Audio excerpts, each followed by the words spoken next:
اللہ نے آپ کے اوپر اتنا بڑا احسان کر دیا، آپ اپنی آخرت کو سنواریں، اپنی عاقبت کو اب سنواریں، چھوڑ دیں ان چیزوں کو، اس کو اپنے لیے رحمت ہی سمجھیں، دوسروں کے لیے زحمت نہ بنائیں۔ کتنے ہی ہم میں سے ایسے لوگ ہیں کہ جو اپنی نمازوں کے اوپر اتنا اتراتے ہیں کہ ہر بندے کو اپنے سے کمتر سمجھنے کی کوشش کرتے ہیں کہ معاذ اللہ میں تہجد گزار ہوں، 5 وقت کا نمازی ہوں، قرآن پاک کی تلاوت کرتا ہوں، ہر وقت میری زبان پہ اللہ کا ذکر ہے، تو یہ بندہ تو ہے ہی جہنمی، کوئی نماز نہیں پڑھتا، یہ کرتا ہے، گالیاں نکالتا ہے، فلاں ہے۔ تو دیکھیں اس بات کا فیصلہ کبھی بھی خود نہ کرنے بیٹھ جائیے، یہ فیصلے اللہ رب العزت کے۔ اللہ نے صرف اور صرف کوشش کا مطالبہ کیا ہے آپ سے، آپ اپنے بھائیوں کے لیے کوشش کریں اچھے طریقے کے ساتھ۔ اگر اللہ نے آپ کو اپنے دین کی سمجھ دی، اگر اللہ نے آپ کو چن لیا ہے اپنے خاص بندوں میں سے، تو آپ کو بھی چاہیے اللہ کی مخلوق کے ساتھ آسانی والا معاملہ کریں،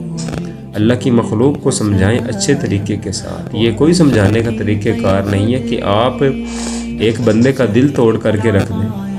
آپ ایک بندے کو جہنمی ڈکلیئر کر دیں، آپ ایک بندے کو جہنم کے راستے دکھا دیں کہ جی تو ہے ہی جہنمی، تیری تو یہی اوقات ہے، تو فلاں ہے، یہ ہے، تو یہ گناہ کرتا ہے، جہنمی ہے تو کبھی بھی اپنی زبان سے ایسا جملہ ادا نہ کریں جو فیصلے اللہ رب العزت کی۔ تو یہ بات اللہ رب العزت نے ہمیں سورۃ الحجرات کی آیت نمبر 17 کے اندر سمجھانے کی کوشش کی ہے کہ تمہارا اسلام لے کر کے آنا، تمہارا نماز پڑھنا یا تمہارا اس دنیا کے اندر کوئی بھی نیکی کا کام کرنا اللہ کو فائدہ نہیں دیتا، اللہ کے اوپر کوئی احسان نہیں۔ تم نماز پڑھو گے، جو بھی نیکی کرو گے، اسلام قبول کرو گے، صرف اپنی آخرت سنوارو گے۔ اللہ کو تمہاری نمازوں کی نہ کوئی ضرورت ہے، نہ اللہ کو تمہارے سجدوں کی کوئی ضرورت ہے،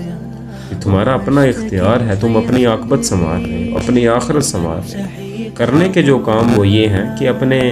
اللہ کی دی ہوئی اس نعمت کو، اسلام کو نعمت ہی سمجھیں، لوگوں کے لیے زحمت نہ بنائیں، ان لوگوں کے ساتھ رویہ اچھا رکھیں کہ جو اسلام سے دور ہیں، اچھے طریقے کے ساتھ اللہ کا یہ پیغام ان کو سمجھانے کی کوشش کریں۔ اللہ سے دعا ہے کہ اللہ ہمیں عمل کرنے کی توفیق عطا فرمائے۔